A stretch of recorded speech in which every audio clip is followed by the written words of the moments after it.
μένετε σαν το πεπονέσον του.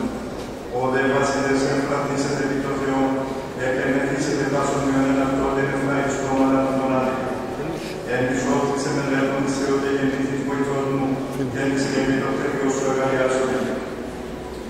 Εγκολήθη ψυχή μου πίσω σου υπουργάν τελάρβε δεξιά σου. Δόξα Πατρί και Υιό και Υιό Πνεύμα την γεννήθεια ή στους αιώνας των αιώνων. Αμήν. Αλληλούια, αλληλούια, αλληλούια, δόξα σε ο Θεός. Κύριε Λέησον, Κύριε Λέησον, Κύριε Λέησον. Δόξα Πατρί και Υιό και Υιό Πνεύμα την γεννήθεια ή στους αιώνας των αιώνων. Αμήν.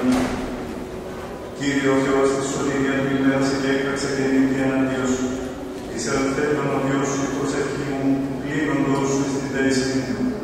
Ότι εκπλήσει την κακόνη ψυχή μου και η ζωή μου το αδίκησε. Προσελογίστη μετά των μεταβενών των διδάκτων, εγεννήθηνος οι άνθρωπος αρβοήθητος ανέκρυξε ελεύθερος.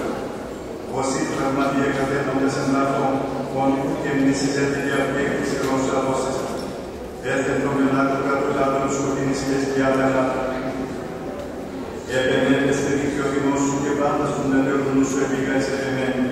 Και μάθηνας του γνωστούς να δεμούν, έθεν το μεταλλημένοι αυτής. Παρελώθη και ουθή ξεχωρευόμη, και οφθαλμίνης ένης αναμοτροχίας. Και έκραξα προς σε Κύριε όλη την ημέρα, διαπέρασα προς σε τα σφυράδε. Μη την νεκρής ποιήσεις θαυμάσια, η άτρη αναστήσεως και εξομολογήσουν θέση. Μη διοικήσετε σε τον άνθρωπο Υιός σου, και την αλήθεια σου εν διαπολία. Μη γνωστήσετε το σπότητα θαυμασιά σου, και η δικαιοσύνη